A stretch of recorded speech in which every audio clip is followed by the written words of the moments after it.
He was a husband and he left behind a lot of loved ones. This was clearly a targeted killing. Somebody, intended to kill him. So I just hope that the police, the prosecutors, everyone work together and find out who did this. Ishte e tmerrshme, ai la pas familjen e vet, la pas të dashurit e vet, shpresoj që policia dhe organet e tjera do të punojnë së bashku për ta zbatur të vërtetën. Zbulimi i saj është sfidë për organet e hetimit. Zbulimi i saj do të tregojë efikasitetin e organeve të hetimit. Sepse këto 24 orë, të cilat ende nuk janë zbardhur nga kjo vrasje mafioze, kriminale, nga ky akt barbar, mund të bëhen 24 ditë, 24 javë, 24 muaj, 24 vite, ashtu siç ndodh në shumë krime të tjera. Jo më larg se 2 vjet më parë, u tentua për të vrarë një nga gjyqtarët e gjykatës së lartë, paturpsisht nxorën shumë pista dhe sot ende nuk do të varet. Shpresojmë që krimi mos e sfidoj drejtësinë shqiptare. Për te ngushëllimit, natyrisht unë inkurajoj të gjithë punonjësit e shtetit, spari punonjësit e policisë, ata të drejtësisë, qoftë prokurorët, gjyqtarët, punonjësit e shërbimeve të tjera, të cilët garantojnë jetën e qytetarit, që të vazhdojnë punën e tyre me vetmohim, të bashkëpunojnë me njëri tjetrin në mënyrë shumë profesionale.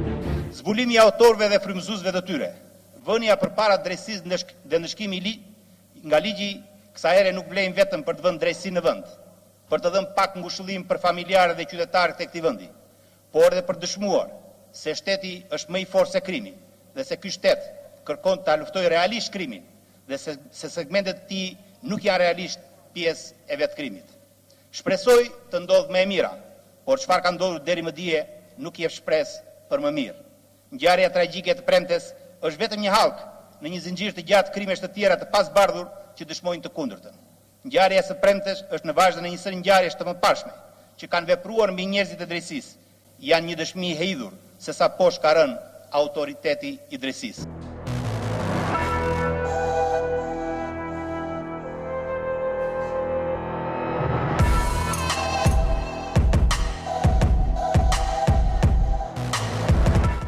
Në 4 vjetorin e vrasjes tragjike të Skerdilajt Konomit, fatkeqësia duket se vazhdon të jetë ulur këmbkryq në shtëpinë e prindërve të tij.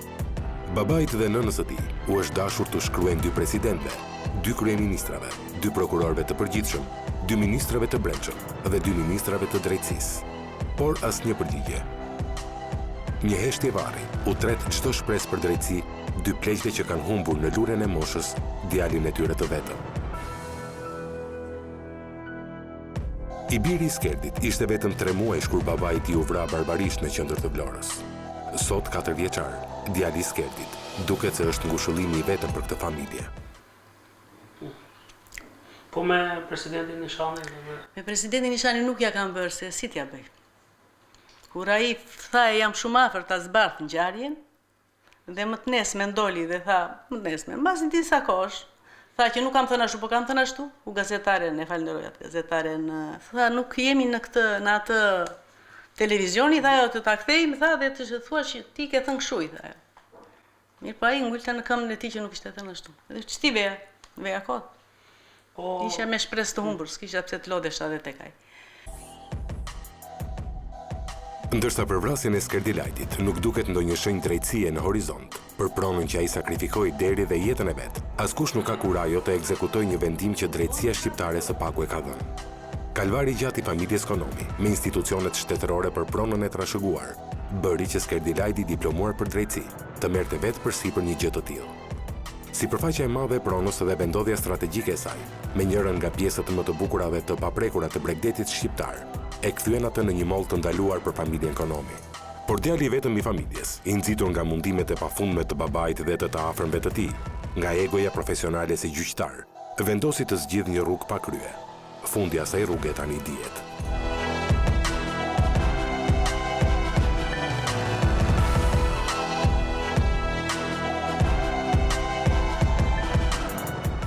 Në fillim e ndiqte im shoq. si përfaqësuesi i kësaj familje ekonomike.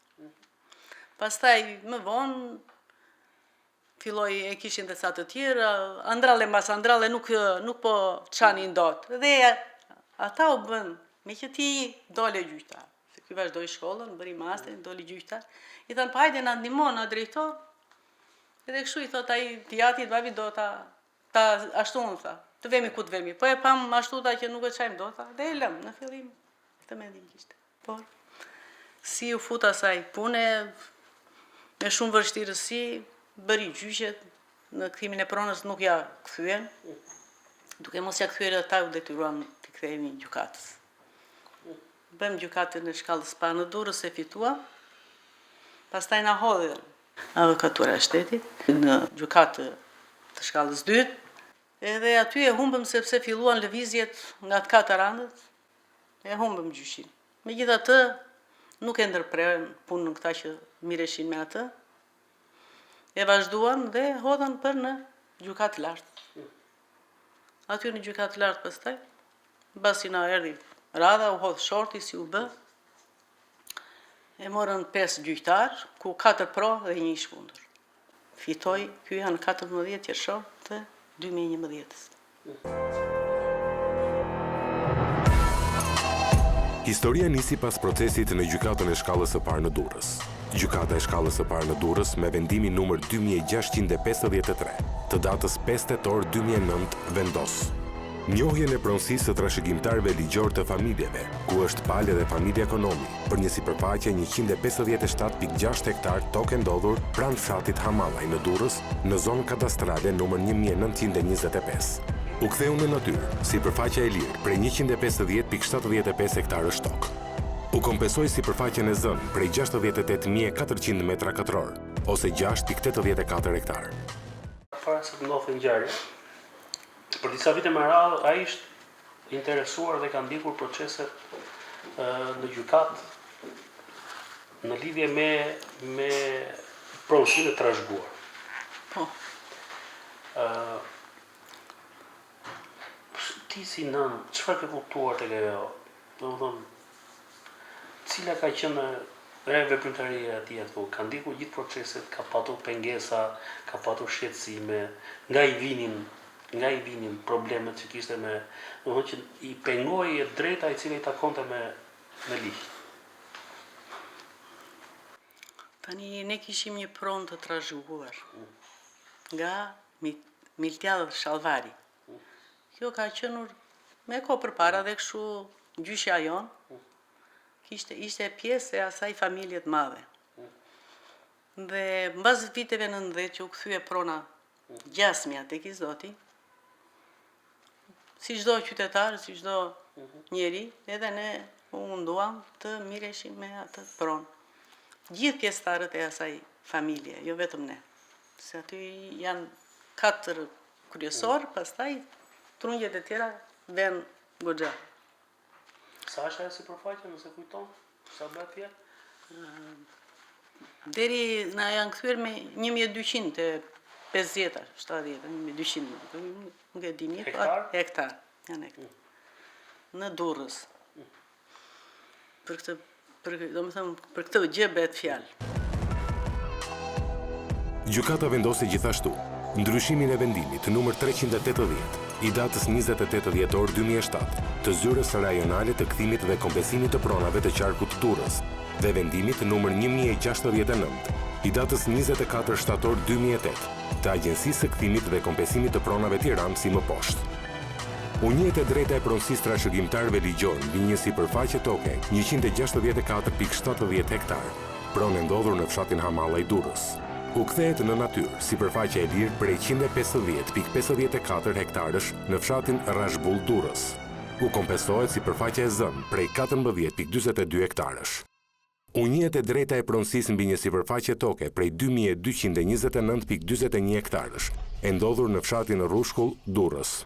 U kthehet në natyrë sipërfaqja e lirë prej 826.35 hektarësh buzdetit Adriatik, nga shtrati i lumit Erzen deri në gjirin e Lalzit. U kompensohet sipërfaqja prej 140.30 hektarësh, Trashëgimtarve ligjor u njihet e drejta e parablerjes për godinat e ndërtuara brenda pronës në rast privatizimi. Bëhet fjalë për repartin ushtarak dhe 2 godina shtetërore. Gjatë kohës që Skerdi ka ndjekur proceset gjyqësore në gjykatë, ka patur kundërshtarë të cilët janë munduar ta sabotojnë në lidhje me pronësinë. Do të përfshirë të sipërfaqe të madhe e cila ndodhet në vijën bregdetare, pra nga Durrësi në drejtim të Gjerit Lalësit. Ka patur palë të interesuara që kjo pronë mos u kthej juve? Po, ka pasur ashtu që mos na kthesh neve, janë këta që po vazhdojnë edhe sot e kësaj dite. Janë ta të 275 hektarshit dhe kjo kompania Perla që është ajo, shoqëria Perla që është ajo, që e ka me qira. Tani çfarë themi neve, nuk kemi stil, s'kemi fuqi. Ka thënë gjithë Skerdi që mas atyre në atë kohë ka mund të patur politikanë apo njerëz fuqishëm të cilët e pengonin Ne kemi thënur atë që atë 275 hektarishin për ishte ai Sami Gjergji, Bamir Topi dhe këta kompania atia. Edhe dilin me atë të Qamil Mullejt, kujtën që është me atë. Por në mbrapa ishin këta njerëzit e fortë të pushtetit. Por gjykata e apelit Durrës, me vendimin numër 210 të datës 14 maj 2010, vendosi ndryshimin e vendimit të gjykatës së shkallës së parë Durrës dhe lënien në fuqi të vendimit të Agjencisë Kombëtare të Kthimit dhe Kompensimit të Pronave dhe Zyrës Rajonale të Kthimit dhe Kompensimit të Pronave të Qarku Durrës.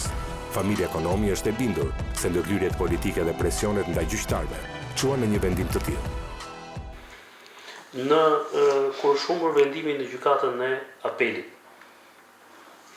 a ka bërë një veprim Skerdi për të minimizuar të pak në kundërshtarët që kishte kundër, në mënyrë që të largote një pjesë prej tyre duke bërë edhe kontratë të dhurimi në mënyrë që të mos e pengonin në gjykatën e lartë? Ai ishte tolerant dhe bënte. Ishte tolerant bënte. Bënte nga këto gjëra, nuk donte që të kishte konflikte për pronën. Ai sa ta mirë, ajo që ishte e lirë, aq ka bërë. Gjatë kësaj kohe janë ofruar njerëz të cilët mund të kenë të kaluar me probleme që t'i ofroshin garan në mënyrë që kundrejt shumave parave ata të hynin dhe të bënin presion atyre personave që u kishin bllokuar pronën. I kanë kërkuar Skerdi që t'i ofrohen, pra që kundrejt pagesës e marrim ne përsipër që t'i largojmë ata që të kanë zënë pronën dhe që të pengojnë. Dhe çfarë qëndrimi ka pas Skerdi? Jo, Skerdi nuk pranonte me të lidhesh me kështu. Shumë veta i thoshin që, domethënë, na lë dhe neve pjesë, e kupton? Se kushdo që punon do marrë një diçka, por Skerdi qëndronte gjithnjë atë të tin në mënyrë të drejtë. Ai thoshte, unë më takon dhe do ta marr. Gjë që nuk arritëm se kemi marrë sot. Skerdi Ekonomi nuk u dekurajua. I bindur se e drejta ishte me familjen e tij, se dispononte të gjitha provat dhe faktet e nevojshme, ai u drejtua gjykatës së lartë. Ekonomi vendosi t'i shkonte deri në fund, duke ju drejtuar gjykatës më të lartë në vend. Gjyqtari i ri i gjykatës së Vlorës besonte te drejtësia, ndryshe nuk do të mbante dhe vetë veshur mantelin e zi të njeriu që bën drejtësi.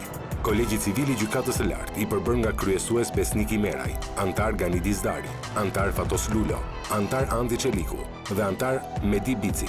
Vendosi më datë 14 qarshor 2011, prishjen e vendimit numër 210 të datës 14 maj 2010 të gjykatës së apelit Durrës dhe lënien në fuqi të vendimit numër 2653 të datës 5 tetor 2009 të gjykatës së shkallës së parë Durrës.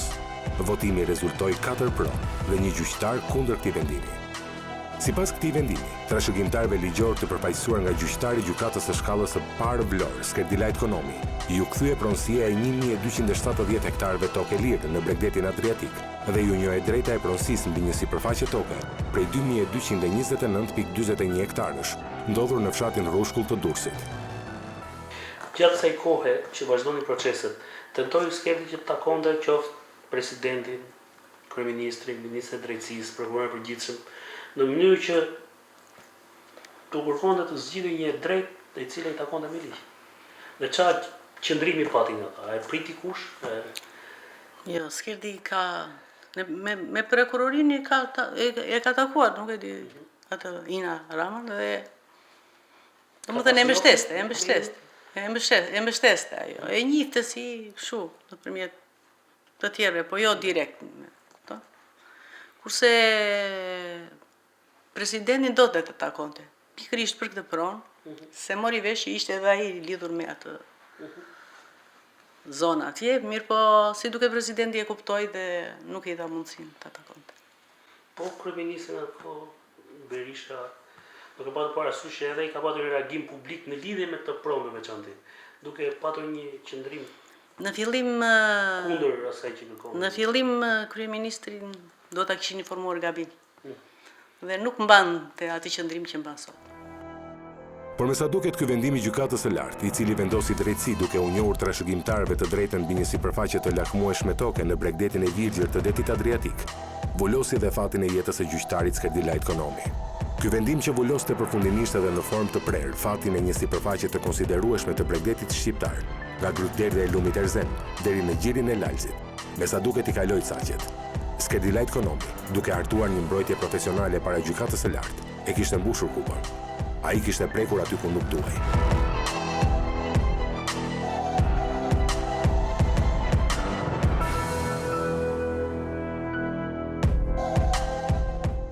Nga 14 qershori deri në momentin që ka ndodhur ngjarja në 9 shtator. A u zbardh vendimi i gjykatës së lartë? A mundi ta merrte ai vendimin e gjykatës së lartë? Nuk mundi ta merrte sepse ata ishin të mingarkuar dhe morën pushimet verore. Dhe u la që kjo do mireshim në shtator. Ditën që ka ndodhur ngjarja, në familjen tuaj kanë ardhur politikanë të rëndësishëm, presidenti i Republikës, ministri i Brendshëm, deputet, mes tyre dhe kryetari i gjykatës së lartë. Kur ka ardhur kryetari i gjykatës së lartë, çfarë u ka thënë për zbardhjen e vendimit, nëse e kujtoni? Kryetaria e gjykatës së lartë na tha që ndodhi masi filluan punën, tha që ndodhi kjo, tha, menjëherë tha do u zbardh vendimi, do am urdhër ta të zbardhet vendimit, sepse tha ishin të ngarkuar, tha, dhe ishin me pushime. Pra, Skerdi sa jetoi nuk e pa vendimin e gjykatës të zbardhur. Jo, nuk e pa. Vetëm pa atë vendimin që i jepet në sallë. Gojarisht flit. Gjyqtari i ri Vlonjat kishte kaluar tej parashikimeve, duke dëmtuar rënd interesat ekonomike të një grupi të strukturuar kriminal, që gëzonte mbështetje të fortë politike, financiare dhe mediatike. Grupet kriminale që kishin përfituar gati mijëra hektar tokë në një nga pjesët më të virgjëra të bregdetit shqiptar, me falsifikime, shantazhe, rishfete dhe kërcënime, nuk mund të lejonin të shpëtonte nga duart një pasuri e tërë prej disa qindra milion eurosh. Djaloshit 33 vjeçar nga Vlora kishte guxuar të përballej haptazi me mafjen që kishte kapur shtetin shqiptar nga fundi në krye. Vendimi i Kolegjit Civil të Gjykatës së Lartë i datës 14 qershor 2011 i firmosur nga 4 gjyqtar, pasi i 5 doli kundër, me sa duket shërbeu si një urdhër ekzekutimi për një nga grupet më të njohura kriminale në vend. Tashmë kishte filluar numrimi së prapti për jetën e babait të 2 fëmijëve të mjitur Skërdilajt Konomi. Grupet kriminale të fshehura pas kompanive gjigante të biznesit u bën gati të paguanin shumën e majme për vrasësit me pagesë që do të ekzekutonin gjyqtarin Konomi. Atentati duhej të ishte thjesht një ekzekutim ndaj dikujt që e kishte mbushur kupën, por duhej të përcillte një mesazh të fortë merri dhe terrori mbi familjarët, të afërmit, miqt dhe shokët e viktimës. Mesazhi duhej të ishte aq i qartë, sa asnjë zyrtar i shtetit shqiptar nuk duhej ta merrte guximin për të zbardhur këtë vendim të gjykatës së lartë. Dhe në fakt, ekzekutorët profesionist, pasi morën porosim, nuk humbën kohë. Me qetësi dhe gjakftotësi, pa i dhënë asnjë sinjal alarmi viktimës së tyre, planifikuan masakrën e pandodhur ndonjëherë në Shqipëri të 9 shtatorit 2011. Grupi kriminal, i cili dyshohet të ketë kryer këtë atentat, ja kaloi për nga saktësia dhe tmerri që shkaktoi edhe atentatit të mafjas italiane ndaj gjyqtarit Giovanni Falcone. Vrasësit profesionistë të paguar për këtë masakër rezulton se nuk ishin motive personale për të vrarë Skërdilajt Konomin. Fakt ky që dëshmon qartë se ata janë paguar për të hequr qafe një herë e mirë, një pengesë të madhe si gjyqtari Konomi. Nga ky moment, pra që vendimi është zbardhur, që bie mbas ngjarjes së 9 shtatorit dhe deri sot, pse hipoteka nuk e ka zbardhur këtë vendim dhe nuk u ka dhënë certifikatat e pronësisë për sipërfaqen për 1270 hektarësh. Hipotekat nuk e kanë dhënë se thonë, nxjerrin një argument thonë që nuk është bërë azhonimi i pronave. Në anën tjetër thonë që për 275 hektar kanë dalur dhe toptanajt. Dhe kështu e kanë lënur pezull të gjitha këto kanë dalë mbas vrasjes atij. Ekzekutimi direkt para kamerave i gjyqtarit të Vlonjat në rrugën më të populluar të qytetit të Vlorës ja ka arritur qëllimit deri më sot. Pavarësisht se gjykata e lartë ia ktheu pronësinë e 1270 hektarëve të afërmve të gjyqtarit Konomi, asnjë zyrë hipotekore në vend, në Durrës apo Tiranë, nuk ka marrë guximin t'u jap certifikatën e pronësisë. Menjëherë sapo u dha vendimi i gjykatës së lartë më 14 qershor 2011, gjyqtari Konomi kërkoi vendimin e zbardhur. Ai u paraqiti në gjykatën e lartë për të kërkuar vendimin e zbardhur, në mënyrë që të kishte mundësinë të paraqitej me të në hipotekë dhe të përfitonte certifikatën e pronësisë. Por insistimi i tij ra në vesh të shurdhër. Nuk dihet për çfarë motivesh, por Skerdilajt Konomi nuk e pa kurrë me sytë e tij vendimin e zbardhur dhe të arsyetuar të Kolegjit Civil të Gjykatës së Lartë. Çudia rezulton në faktin se kur u zbardh ky vendim i Gjykatës së Lartë, Skerdilajt Konomi nuk jetonte më. Arsyetimi për vonesën e zbardhjes së këtij vendimi ishte fakti që gjyqtarët ishin me pushime. Vendimi i dhënë më datë 14 qershor 2011 u zbardhë në mënyrë të menjëhershme pa u mbushur 24 orë nga ekzekutimi barbar i gjyqtarit Konomi më datë 10 shtator 2011. Por nga ky moment, asnjë agjenci e zbatimit të ligjit në Shqipëri nuk ka qenë në gjendje të pajisë me certifikatën e pronësisë të afërmit të viktimës. Para disa javësh, një person i cili është në gjykim aktualisht për i akuzuar për disa vrasje me pagesë, ka folur dhe në lidhje me rastin e djalit tuaj. Duke tentuar të përmend edhe emra, por me sa duket biseda e tij u ndërpre sepse fliste nga burgu dhe nuk pati mundësi të tregonte më shumë. Ai deklaroi edhe në lidhje me autorët, por edhe në lidhje me personat që mund ta kenë urdhëruar atë vrasje, duke thënë që këta e kanë bërë dhe persona të cilët dalin për ditë televizor. Çfarë ndjet momentin e parë që e pat atë lajm në media? Dhe nëse ndërmorët në një hap mbrapa për të kontaktuar me prokuror apo me policinë që ora ky personi që thotë to gjëra, ai keni pyetur për kë e ka, çse pyesin. Neve atë e dëgjuam tani për atë në lidhje me telefonin tani e dëgjuam dhe u tronditëm shumë kur një opozitë, domethënë deputet tani më sot, Saliu foli në parlament dhe tha që është deputet i mazhorancës. Mendohet që mund të jetë deputet i mazhorancës. Domethënë nuk e di si duke sikur ekrani po na përpinte. Nuk e di, një çfarë të them. Megjithatë, nuk kemi vajte prokurorët, sepse të thash kur dolën ato emrat në gazetë ne vajtëm dhe na kthye kjo përgjigje. Që flet ai po s'kemi fakte, s'kemi prova. Se si kërkon faktet dhe provat ai, kujdu, kur flet një kriminal për kriminalin, s'besoj të duhen fakte tjera. Pse e thot për atë dhe nuk thot për një tjetër? Edhe i ka qëndruar po të njëjtës fjalë, sipas gazetave që kam lexuar. Po të njëjtës, se kjo ka dalë në disa lloj gazeta dhe qëndron po të njëjtëve person që kanë marrë pjesë në aktin e vrasjes. 4 vite pas ekzekutimit të 9 shtatorit 2011, shteti shqiptar nuk ka arritur jo vetëm të zbulojë ekzekutorët dhe urdhëruesit e vrasjes së gjyqtarit 33 vjeçar, por as t'u kthej pronësinë e 1270 hektarëve të fituar me vendim të formës së prerë në gjykatën e lartë familjarëve të tij. Ky detaj mjafton për të kuptuar se kush fshihet pas vrasjes së Skerdilajt Konomit. Kush ishte interesuar për ta eliminuar fizikisht atë? Kush përfitoi nga vdekja tragjike e tij? Në këto përpjekje, gjatë kësaj periudhe të parë të qeverisjes, ne jemi njohur me fakte të tmerrshme dhe të pakontestueshme se si qindra e mijëra hektar tokë janë vjedhur duke përdorur dokumenta falsifikuara. Është vjedhur dhe abuzuar në shkallë gjërë në një sistem që ka siguruar një lidhje të shkurtër mes grabitësve, pushtetit ekzekutiv dhe pas një dyshim pushtetit gjyqësor. Dhe procesi i të zgjatur, i kthimit dhe i kompensimit pronave, si dhe vendimmarrja e deri vitit 2013 në të fush, nuk kanë bërë asgjë tjetër përveç se kanë krijuar kushtet optimale për zgjerimin dhe intensifikimin e gjithë këtij kanceri në organizmin e vendit tonë. Për betimet e kryeministrit Rama, vetëm 2 javë përpara përvjetorit të vrasjes së Skerdilait Konomit, madje në qytetin e tij të lindjes së Vlorë, duken më tepër një show mediatik se sa një realitet.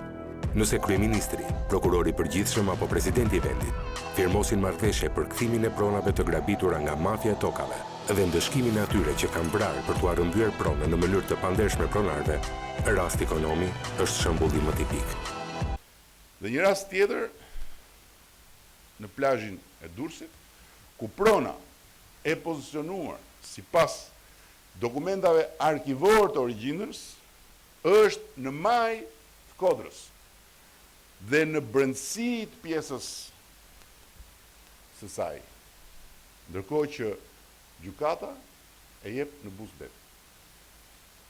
Spostim spektakolar i një prone abuzive, sepse dhe ajo në majtë Kodrës nuk ishte prona e pretendentit.